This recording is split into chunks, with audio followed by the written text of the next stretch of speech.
ടേസ്റ്റുള്ള ഒരു മീൻകറി ഉണ്ടാക്കുന്നത് ഇനി നോക്കാം. ഈ മീൻകറി ചാറിലാണ് വെക്കുന്നത്. പക്ഷെ ഈ കറിയിലേക്ക് തേങ്ങാപ്പാലൊന്നും ചേർക്കാണ്ടാണ് ഈ കറി റെഡിയാക്കിയിട്ട് എടുക്കുന്നത്. പിന്നെ തേങ്ങാപ്പാൽ ചേർക്കാത്തത് കൊണ്ട് തന്നെ ഈ കറി ഇപ്പോ ഫ്രിഡ്ജിൽ വെക്കാണ്ട് പുറത്ത് വെച്ചിരുന്നാലും ഒരു 3-4 ദിവസം വരെ ഈ കറി കേട് വരാണ്ടിരിക്കുകയും ചെയ്യും. തേങ്ങാപ്പാൽ ചേർത്തില്ല എന്ന് വെച്ചിട്ട് ഈ കറിയുടെ ടേസ്റ്റിന് ഒട്ടും കുറവുണ്ടാവില്ല. ഈ കറിയുടെ ചാറ് കൂട്ടിയിട്ട് തന്നെ ചോറുണ്ടാൻ വേണ്ടിയിട്ട് നല്ല ടേസ്റ്റ് ആയിരിക്കും. അപ്പൊ നിങ്ങൾ ട്രൈ ചെയ്ത് നോക്കാൻ വേണ്ടിയിട്ട് മറക്കരുത്. അപ്പൊ നമുക്ക് നോക്കാം ഇതേനെ റെഡിയാക്കാന്ന്. ഇത് റെഡിയാക്കാൻ വേണ്ടിയിട്ട് ഞാനിവിടെ 1/2 കിലോ മീൻ എടുത്തിട്ടുണ്ട്. അത് മീൻ എടുക്കുമ്പോൾ ഏത് ടൈപ്പ് മീനായിരുന്നാലും കുഴപ്പമില്ല. നമ്മൾ സാധാരണ കറി വയ്ക്കാൻ എടുക്കണ ഏത് മീൻ വെച്ചിട്ടും ഇതേപോലെ കറി ഉണ്ടാക്കാൻ വേണ്ടിയിട്ട് പറ്റും. അപ്പോൾ 1/2 കിലോ മീൻ എടുത്തിട്ടുണ്ട്. ഈ കറിയിലേക്ക് ഒരു മസാല ഉണ്ടാക്കും. മസാല ഉണ്ടാക്കാൻ വേണ്ടിയിട്ട് ഇതേപോലത്തെ ഒരു സവോള എടുത്തിട്ടുണ്ട്. ഈ സവോള നല്ല കനം കുറച്ചിട്ടൊന്ന് കട്ട് ചെയ്തിട്ട് എടുക്കണം. പിന്നെ വെളുത്തുള്ളി 3 വലിയ വെളുത്തുള്ളിയാണ് എടുത്തേക്കുന്നത്. പിന്നെ ഇതേപോലത്തെ ഒരു വലിയ കഷ്ണം ഇഞ്ചി എടുത്തിട്ടുണ്ട്. ഇഞ്ചിയും വെളുത്തുള്ളിയും ഇത് രണ്ടും ചതച്ചിട്ട് എടുക്കണം. സവോള നല്ല കനം കുറച്ചിട്ട് കട്ട് ചെയ്തിട്ട് എടുക്കുക. പിന്നെ വേണ്ടത് പച്ചമുളകാണ്. ഈ കറിയിലേക്ക് നമ്മൾ പച്ചമുളകാണ് എരിവിന് വേണ്ടിയിട്ട് കൂടുതൽ ചേർക്കുന്നത്. കാരണം മുളകിൻ്റെ പൊടി കൂടുതൽ ചേർത്തിട്ടുണ്ടെങ്കിൽ നമ്മുടെ ആ കറിയുടെ ശരിക്കുള്ള കളർ കിട്ടില്ല. അപ്പോൾ മുളകിൻ്റെ പൊടി വളരെ കുറച്ച് ചേർത്തിട്ട് പച്ചമുളക് ഞാനിവിടെ ഇതേപോലത്തെ ഒരു 12 പച്ചമുളക് എടുത്തിട്ടുണ്ട്. ഇത് ചെറിയ ടൈപ്പ് പച്ചമുളക് കേട്ടോ. അല്ലെങ്കിൽ പച്ചമുളക് നിങ്ങളുടെ എരിവിനനുസരിച്ചിട്ട് ചേർക്കുക. പിന്നെ കറിയിലേക്ക് പുളിക്ക് വേണ്ടിയിട്ട് തക്കാളിയും ചേർക്കുന്നുണ്ട്, കുടംപുളിയും ചേർക്കുന്നുണ്ട്. കുടംപുളി ഒരുപാട് ചേർക്കണ്ട. കുടംപുളി ഞാനിവിടെ ഇതേപോലത്തെ ഒരു കഷ്ണം കുടംപുളിയാണ് ചേർക്കുന്നത്. അത് കുടംപുളി നിങ്ങൾ കറിയിലേക്ക് ഇടാൻ പോണതിന് മുമ്പ് നിങ്ങൾക്ക് അറിയാലോ, കുറച്ച് നേരത്തെ വെള്ളത്തിലിട്ട് വെക്കണം. ഒരു അരമണിക്കൂർ മുമ്പെങ്കിലും വെള്ളത്തിലിട്ട് വെക്കുന്നതാണ് എപ്പോഴും നല്ലത്. അപ്പോൾ കുടംപുളി വെള്ളത്തിലിട്ട് വെക്കാൻ പോണതിന് മുമ്പ് ഫസ്റ്റ് നന്നായിട്ട് കഴുകുക. അത് കഴിഞ്ഞിട്ട് വെള്ളത്തിലിട്ട് വെക്കുക. എന്നിട്ട് ഈ കുടംപുളി നമ്മൾ കുതിർത്താനായിട്ട് തേങ്ങണ വെള്ളം ഉണ്ടല്ലോ, ഈ വെള്ളം കൂട്ടിയിട്ട് നമുക്ക് കറിയിലേക്ക് ചേർക്കാം കേട്ടോ. അപ്പോൾ ഫസ്റ്റ് ഇടുമ്പോൾ നന്നായിട്ട് കഴുകിയിട്ട് ഇട്ട് വെക്കുക. വേണ്ടത് തക്കാളിയാണ്. തക്കാളി ഇത് 1.5 തക്കാളിയാണ് കേട്ടോ എടുക്കണത്. ഇപ്പം ഞാൻ 2 തക്കാളി എടുത്തിട്ടുണ്ട്. പക്ഷേ ഒരു തക്കാളിയുടെ പകുതിയാണ് എടുക്കണത്. അപ്പോൾ പുളിക്ക് വേണ്ടിയിട്ട് തക്കാളിയും ചേർക്കുക, കുടംപുളിയും ചേർക്കുക. കുടംപുളി ഒരുപാട് ചേർക്കണ്ട, അപ്പോൾ കറിക്ക് ഭയങ്കര പുളിയാവും. പിന്നെ കറിവേപ്പിലയും വേണം. പിന്നെ കറിയിലേക്ക് മസാലപ്പൊടികളായിട്ട് മഞ്ഞൾപ്പൊടിയും വേണം, മല്ലിപ്പൊടിയും വേണം, മുളകിൻ്റെ പൊടിയും വേണം. പിന്നെ കറിയിലേക്ക് താളിച്ച് ചേർക്കാൻ വേണ്ടിയിട്ട് ചുവന്നുള്ളിയും വേണം, ഉണക്കമുളകും വേണം, കറിവേപ്പിലയും വേണം. കറിവേപ്പില നിങ്ങളുടെ അടുത്ത് ഉണ്ടെന്ന് വെച്ചിട്ടുണ്ടെങ്കിൽ കുറച്ച് കൂടുതൽ ചേർക്കണം കേട്ടോ. അപ്പം എൻ്റെ അടുത്ത് കുറച്ചുള്ളൂ. അപ്പോൾ ഇത്രയ്ക്ക് സാധനങ്ങളാണ് ഈ കറി റെഡിയാക്കാൻ വേണ്ടിയിട്ട് വേണ്ടത്. അപ്പം ഇനി ഇത് വെച്ചിട്ട് നമുക്ക് കറി. പിന്നെ കറിയിലേക്ക് താളിച്ച് ചേർക്കാൻ വേണ്ടിയിട്ട് ചുവന്നുള്ളിയും വേണം, ഉണക്കമുളകും വേണം, കറിവേപ്പിലയും വേണം. കറിവേപ്പില നിങ്ങളുടെ അടുത്ത് ഉണ്ടെന്ന് വെച്ചിട്ടുണ്ടെങ്കിൽ കുറച്ച് കൂടുതൽ ചേർക്കണം കേട്ടോ. അപ്പം എൻ്റെ അടുത്ത് കുറച്ചുള്ളൂ. അപ്പോൾ ഇത്രയ്ക്ക് സാധനങ്ങളാണ് ഈ കറി റെഡിയാക്കാൻ വേണ്ടിയിട്ട് വേണ്ടത്. ഈ കറി റെഡിയാക്കാൻ വേണ്ടിയിട്ട് ഞാനിവിടെ ഒരു മൺചട്ടി വെച്ചിട്ട് ചൂടാക്കിയിട്ടുണ്ട്. അപ്പോൾ ഇങ്ങനെ മീൻകറിയൊക്കെ വെക്കുമ്പോൾ മൺചട്ടി ഉണ്ടെന്ന് വെച്ചിട്ടുണ്ടെങ്കിൽ മൺചട്ടിയിൽ വെക്കാം. പിന്നെ ചിലർ പറയാറുണ്ട് പുതിയതായിട്ട് വാങ്ങിയേക്കണം മൺചട്ടിയിലൊക്കെ കറി വെക്കുമ്പോൾ ചിലപ്പോൾ കറി ഇങ്ങനെ നിറച്ചിങ്ങനെ പോലെ പതഞ്ഞു വരണു, അല്ലെങ്കിൽ കറി കുറച്ച് നേരം കലത്തിൽ വെച്ചിരിക്കുമ്പോൾ ഈ കലത്തിൻ്റെ ഈ കളറ് കറിയിലേക്ക് വരുന്നുണ്ടെന്നൊക്കെ പറയാറുണ്ട്. അങ്ങനെയുള്ള കലയൊക്കെയാണെന്ന് വെച്ചിട്ടുണ്ടെങ്കിൽ ചിലപ്പോൾ ഇങ്ങനെ കറുത്ത കളറ് പെയിൻ്റ് അടിച്ച് വരുന്ന കലായിരിക്കും. അതുകൊണ്ടായിരിക്കാം അങ്ങനെ വരുന്നത്. അപ്പോൾ അങ്ങനത്തെ കലയൊക്കെയാണെന്ന് വെച്ചിട്ടുണ്ടെങ്കിൽ അങ്ങനത്തേൽ കറി വയ്ക്കാണ്ടിരിക്കുന്നതായിരിക്കും നല്ലത്. ഇതെൻ്റെ ഒരു പഴയ കലമാണ്, ഇത് നല്ല കല. അപ്പോൾ പുതിയ കലങ്ങളൊന്നും അത്രയ്ക്ക് നല്ല കലങ്ങൾ വരുന്നില്ല എന്ന് തോന്നുന്നു. ഇത് റെഡിയാക്കാൻ വേണ്ടിയിട്ട് ഇതിലേക്ക് ആവശ്യത്തിന് വെളിച്ചെണ്ണ ചേർക്കാം.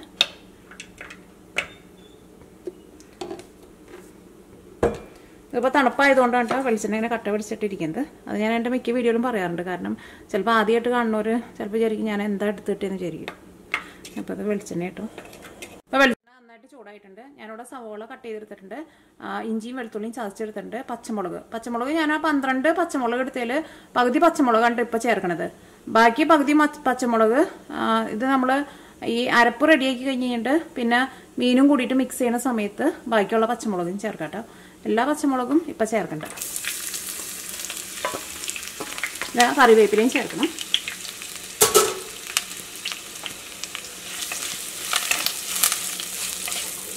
ഇതെല്ലാം കൂടിയിട്ട് നന്നായിട്ടൊന്ന് വഴറ്റിയിട്ട് എടുക്കുക. ഇത് നന്നായിട്ട് വളർന്നു വന്നു കഴിയുമ്പോൾ ഇതിലേക്ക് മസാലപ്പൊടികളും ചേർക്കും, തക്കാളിയും ചേർക്കും. അപ്പോൾ തക്കാളി നമ്മൾ 1.5 തക്കാളിയാണല്ലോ ഈ കറിയിലേക്ക് ചേർക്കുന്നത്. ഇതേപോലെ ഇങ്ങനെ വഴറ്റിയിട്ട് എടുക്കുമ്പോൾ ആ 1.5 തക്കാളിയിൽ നിന്ന് 1 തക്കാളി മാത്രം ഈ വഴറ്റാൻ വേണ്ടിയിട്ട് ചേർത്താൽ മതി. ബാക്കി പകുതി തക്കാളി ഇത് നമ്മൾ കറിയാക്കുന്ന സമയത്ത് ചേർക്കാം. അതേപോലെ തന്നെ പച്ചമുളകും ഞാൻ പറഞ്ഞിട്ടുണ്ടായിരുന്നില്ലേ, പകുതി പച്ചമുളക് മാത്രമേ ഇപ്പോൾ ചേർത്തിട്ടുള്ളൂ. ബാക്കിയുള്ള പച്ചമുളക് ഇനി മീനൊക്കെ ചേർത്തിട്ട് നമ്മൾ കറി റെഡിയാക്കുന്ന സമയത്ത് ചേർത്താൽ മതി. അപ്പോൾ കുറച്ച് നമുക്ക് പച്ചയ്ക്കും ചേർക്കാം. അപ്പോൾ കറിക്ക് കുറച്ചുകൂടി നല്ല ടേസ്റ്റ് ഉണ്ടാവും. അപ്പോൾ സവോളയ്ക്കും വളർന്നിട്ടുണ്ട്. ഇനി ഇതിലേക്ക് നമുക്ക് മസാലപ്പൊടികളൊക്കെ ചേർക്കാം. ആ മസാലപ്പൊടികളുടെ കൂടെ കിടന്നിട്ട് ഒന്ന് മൊരിയുമ്പോൾ ഈ സവോളയ്ക്ക് ഒന്നും കൂടി നന്നായിട്ടൊന്ന് വളർന്നു വരും. അപ്പോൾ ഇതേപോലെ സവോളയ്ക്ക് നന്നായിട്ടൊന്ന് സോഫ്റ്റായിട്ട് വരണം. അത് കഴിഞ്ഞിട്ട് വേണം മസാലപ്പൊടികൾ ചേർക്കാൻ വേണ്ടിയിട്ട്. അപ്പോൾ ഇതിലേക്ക് നമുക്ക് ഫസ്റ്റ് മഞ്ഞൾപ്പൊടി ചേർക്കാം. ഞാനിവിടെ ടേബിൾ സ്പൂണിലാണ് കേട്ടോ ചേർക്കുന്നത്. ഇതാണ് കേട്ടോ ടേബിൾ സ്പൂണ്, ഇതാണ് ടീസ്പൂണ്. ഈ സ്പൂൺ വെച്ചിട്ടായിരിക്കും നമ്മൾ സാധാരണ കഞ്ഞിയൊക്കെ കുടിക്കുന്നത്. അപ്പോൾ ഈ ടേബിൾ സ്പൂണിലാണ് കേട്ടോ അളവ് കാണിക്കുന്നത്. 1/2 ടേബിൾ സ്പൂൺ മഞ്ഞൾപ്പൊടി ചേർക്കാം. ഈ പതുക്കെ ഒന്ന് കുറച്ച് വയ്ക്കുക. കാരണം മൺചട്ടി ആയതുകൊണ്ട് നന്നായിട്ട് ചൂടായി കഴിഞ്ഞിട്ടുണ്ടെങ്കിൽ പിന്നെ ചിലപ്പോൾ പുക വരും. അപ്പോൾ തീ ഇടയ്ക്ക് കൂട്ടിയും കുറച്ചും വെച്ച് കൊടുക്കാം. ഈ മഞ്ഞൾപ്പൊടി ഇതിനകത്ത് കിടന്നിട്ട് നന്നായിട്ട് മൊരിയണം. ഈ മഞ്ഞൾപ്പൊടി മൊരിഞ്ഞ് കഴിഞ്ഞിട്ട് വേണം ഇതിലേക്ക് മല്ലിപ്പൊടി ചേർക്കാൻ വേണ്ടിയിട്ട്. മല്ലിപ്പൊടിയൊക്കെ നിങ്ങൾ ചേർക്കുമ്പോൾ എൻ്റെ മിക്ക വീഡിയോയിലും ഞാൻ പറയാറുണ്ട്, നമ്മൾ കടയിൽ നിന്ന് വാങ്ങണ മല്ലിപ്പൊടിയേക്കാളും നല്ലത് നമ്മൾ കടയിൽ നിന്ന് മുഴുവനായിട്ടുള്ള മല്ലി കിട്ടില്ലേ, അങ്ങനത്തെ മല്ലി വാങ്ങിച്ചിട്ട് ആ മിക്സിയുടെ ചെറിയ ജാറിലിട്ടിട്ട് പൊടിച്ചിട്ട് എടുത്താൽ മതി.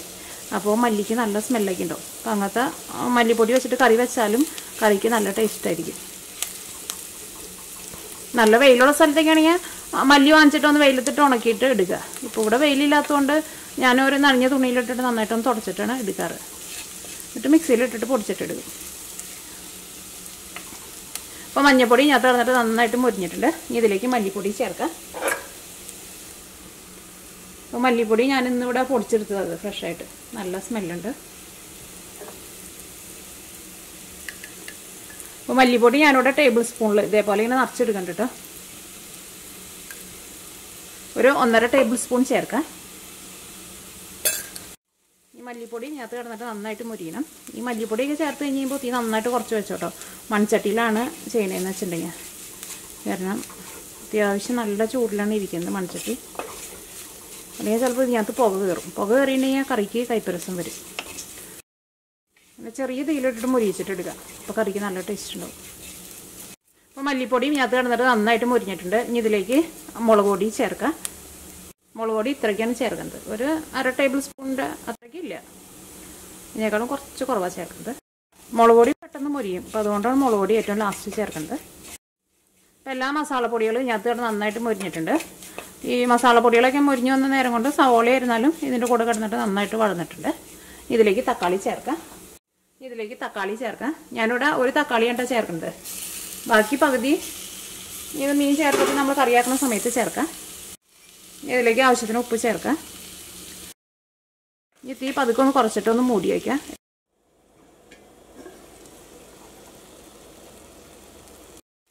തക്കാളിക്ക് വെന്ത് നല്ല സോഫ്റ്റായിട്ട് വന്നിട്ടുണ്ട്. ഇനി ഈ മസാല മിക്സിയിൽ ഇട്ടിട്ട് നല്ല പേസ്റ്റ് പോലെ അരച്ചിട്ടെടുക്കണം. അരച്ചെടുക്കുമ്പോൾ ഇത് നല്ല ഡ്രൈ ആയിട്ടാണല്ലോ ഇരിക്കുന്നത്. അപ്പോൾ ഇതിലേക്ക് കുറച്ച് വെള്ളം കൂടിയും ചേർത്തിട്ട് നല്ല പേസ്റ്റ് പോലെ അരച്ചെടുക്കാം. ഇത് അരച്ചെടുക്കാൻ വേണ്ടിയിട്ട് ഈ മസാല മിക്സിയുടെ ജാറിലേക്ക് ഇടാം. ഇത് അരച്ചെടുക്കാൻ വേണ്ടിയിട്ട് ഇതിലേക്ക് ആവശ്യത്തിന് വെള്ളം ചേർക്കാം. ഒരുപാട് വെള്ളം ചേർക്കണ്ട, ഇത് ജസ്റ്റ് ഒന്ന് അരച്ചെടുക്കാൻ ആവശ്യത്തിനുള്ള വെള്ളം ചേർത്താൽ മതി. ഇത് നല്ല പേസ്റ്റ് പോലെ അരച്ചെടുക്കാം.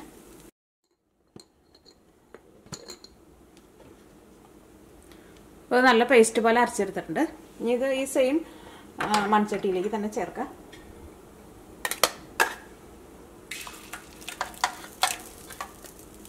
ജാറിലേക്ക് വെള്ളം ഒഴിച്ചിട്ട് കുറച്ചും കൂടി വെള്ളം ചേർക്കുക. കാരണം കറിക്ക് അത്യാവശ്യം നല്ല ഗ്രേവി വേണം. അപ്പോൾ അതനുസരിച്ചിട്ട് വെള്ളം ചേർത്ത് കൊടുക്കുക.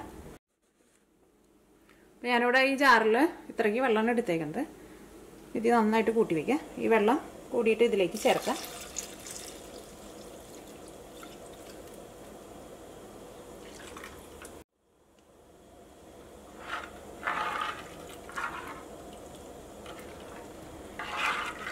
ഇനി നമ്മൾ ആ പകുതി തക്കാളി എടുത്ത് വെച്ചിട്ടുണ്ടായിരുന്നില്ലേ, ആ പകുതി തക്കാളി ചേർക്കാം.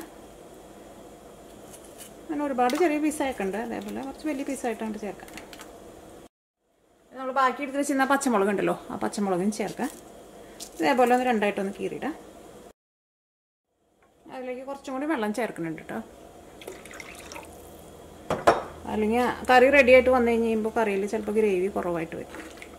ഇത് തിളയ്ക്കാൻ വേണ്ടിയിട്ട് വെയിറ്റ് ചെയ്യുക. ഇത് നന്നായിട്ട് തിളച്ച് കഴിഞ്ഞിട്ട് വേണം ഇതിലേക്ക് നമുക്ക് കുടംപുളിയും ചേർക്കണം, മീനും ചേർക്കണം.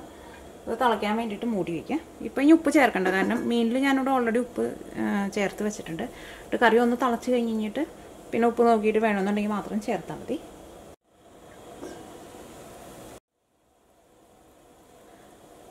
ഇപ്പോൾ ഇത് നന്നായിട്ട് തിളച്ചിട്ടുണ്ട്. ഇനി ഇതിലേക്ക് കുടംപുളി നമ്മൾ വെള്ളത്തിലിട്ട് വെച്ചിട്ടുണ്ടായിരുന്നില്ലേ, ആ കുടംപുളി ചേർക്കുക. ആ കുടംപുളിയും ചേർക്കുക, കുടംപുളി ഇട്ട് വെച്ചിരുന്ന ആ വെള്ളവും കൂടി ചേർക്കുക. ഇനി കറിയിലേക്ക് മീൻ ചേർക്കുക.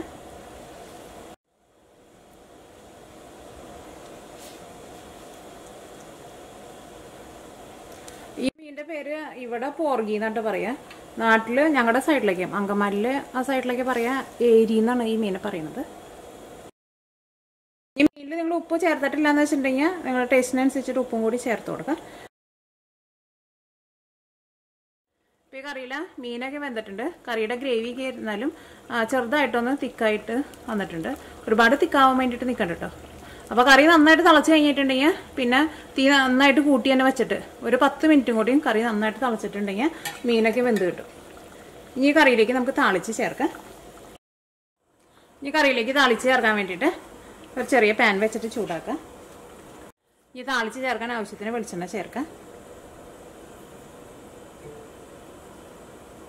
ഈ ചൂടായ വെളിച്ചെണ്ണയിലേക്ക് ഉണക്കമുളക് ചേർക്കാം. ഇനി കറിയിലേക്ക് നിങ്ങൾക്ക് കടുക് പൊട്ടിക്കണമെന്ന് വെച്ചിട്ടുണ്ടെങ്കിൽ കടുകും പൊട്ടിക്കാം കേട്ടോ. ഇനി ഉണക്കമുളക് ഒന്ന് മൊരിഞ്ഞ് കഴിഞ്ഞിട്ട് വേണം ഇതിലേക്ക് ചുവന്നുള്ളി ചേർക്കാൻ വേണ്ടിയിട്ട്. അല്ലെങ്കിൽ ചുവന്നുള്ളി ഇതിൻ്റെ ഒപ്പം ചേർത്തിട്ടുണ്ടെന്നുണ്ടെങ്കിൽ ചുവന്നുള്ളിയുടെ ഉള്ളിലെ വെള്ളം കൊണ്ട് ഈ ഉണക്കമുളക് മുരിഞ്ഞ് കിട്ടില്ല. ഈ ഉണക്കമുളക് ഒന്ന് മൊരിയണം. അപ്പോഴായിരിക്കും നമ്മൾ ആ താളിച്ച് ചേർക്കുന്നതിന് നല്ല ടേസ്റ്റ് ഉണ്ടാവുക. ഈ ഉണക്കമുളക് ആ കറിയിലേക്കാണ്ട് ചേർക്കുമ്പോൾ ഈ മുളകിൻ്റെ ഉള്ളിലേക്ക് ഈ കറിയുടെ ചാറ് ഇതിൻ്റെ ഉള്ളിലിരിക്കും. എന്താ നമ്മൾ ചോറുണ്ണ സമയത്ത് ഈ മുളകും കൂടിയിട്ട് ആ ചോറിൻ്റെ കൂടെ അങ്ങോട്ട് ചാലിച്ചിട്ട് കഴിക്കണം. അപ്പം നല്ല ടേസ്റ്റാണ് കഴിക്കാൻ വേണ്ടിയിട്ട്. ഇപ്പോൾ ഉണക്കമുളകും മൊരിഞ്ഞിട്ടുണ്ട്. ഇനി ഇതിലേക്ക് ചുവന്നുള്ളിയും കറിവേപ്പിലയും ചേർക്കാം.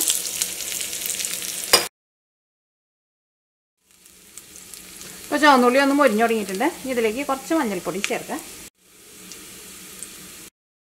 മഞ്ഞൾപ്പൊടി ഇതിനകത്ത് കിടന്നിട്ട് നന്നായിട്ട് മൊരിഞ്ഞിട്ടുണ്ട്. ചുവന്നുള്ളി ആയിരുന്നാലും മൊരിഞ്ഞ് നല്ലൊരു ഗോൾഡൻ കളറായിട്ടുണ്ട്. ഇനി തീ ഓഫ് ചെയ്യുക. ഇനി ഇത് കറിയിലേക്ക് ചേർക്കാം. എന്ത് താളിച്ച് ചേർക്കുമ്പോഴും ചൂടോട് കൂടിയിട്ട് തന്നെ കറിയിലേക്ക് താളിച്ച് ചേർക്കാം.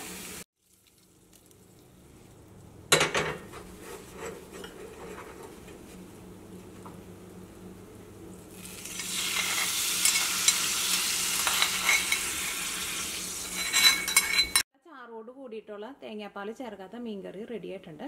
ഈ കറിയിലേക്ക് നമ്മൾ തേങ്ങാപ്പാൽ ചേർക്കാത്തത് കൊണ്ട് തന്നെ ഈ കറി ഇപ്പോൾ ഒരു 4 ദിവസം വരെ പുറത്ത് വെച്ചിരുന്നാലും ഈ കറി കേടുവരാണ്ടിരിക്കും. അതിപ്പോൾ ഇന്ന് നമ്മളിപ്പോൾ കറി എടുത്തിട്ട് കറി ബാക്കി വരാണെന്ന് വെച്ചിട്ടുണ്ടെങ്കിൽ കറി നന്നായിട്ട് തിളപ്പിച്ചിട്ട് വെക്കുക. ഞാൻ സാധാരണ കറി നന്നായിട്ട് തിളച്ച് കഴിഞ്ഞ് കഴിയുമ്പോൾ ആ ചൂടൊന്നും പുറത്തേക്ക് പോകാണ്ട് അങ്ങനെ തന്നെ മൂടി വെക്കലാണ് ചെയ്യാറ്. പക്ഷെ ചിലർ പറയാറുണ്ട് അങ്ങനെ തന്നെ മൂടി വെച്ചിട്ടുണ്ടെങ്കിൽ ആവിയുടെ വെള്ളം കറിയിലേക്ക് വീണിട്ടുണ്ടെങ്കിൽ കറി കേടുവരുന്നത്. പക്ഷെ എൻ്റെ കറിയാണ് കേടുവരാറില്ല കേട്ടോ. ഞാൻ നാട്ടിൽ ചെല്ലുമ്പോഴായിരുന്നാലും എൻ്റെ വീട്ടിലേക്ക് അങ്ങനെ തന്നെ ചെയ്യാറ്. കറി ചൂടോട് കൂടിയിട്ട് തന്നെ അങ്ങനെ മൂടി വയ്ക്കും. അത് കഴിഞ്ഞിട്ട് പിറ്റേ ദിവസം ഇപ്പോൾ നമ്മൾ കറി എടുത്തു കഴിഞ്ഞിട്ടുണ്ടെങ്കിൽ ചിലപ്പോൾ പിന്നെ കറിയിൽ ചിലപ്പോൾ അപ്പോൾ ചാറ് ചിലപ്പോൾ കുറവായിരിക്കും. അങ്ങനെ ഇനി നമുക്കൊരു ദിവസത്തേക്കും കൂടി വെക്കണമെന്ന് വെച്ചിട്ടുണ്ടെങ്കിൽ കുറച്ചും കൂടി വെള്ളം ഒഴിച്ചിട്ട് കറി ഒന്നും കൂടി ഒന്ന് തിളപ്പിച്ചിട്ട് കറി മൂടി വയ്ക്കും. അങ്ങനെ ഒരു 3-4 ദിവസം വരെ ഈ കറി ഫ്രിഡ്ജിലൊന്നും വെക്കാണ്ട് തന്നെ നമുക്ക് പുറത്ത് തന്നെ വെച്ചിരിക്കാനും പറ്റും. പിന്നെ കറി നിങ്ങൾ ഒരു പ്രാവശ്യം ഒന്ന് ഉണ്ടാക്കി നോക്കണം കേട്ടോ. കാരണം തേങ്ങാപ്പാൽ വെച്ചുണ്ടാക്കണ കറീനേക്കാളും നല്ല ടേസ്റ്റ് ഉണ്ട്.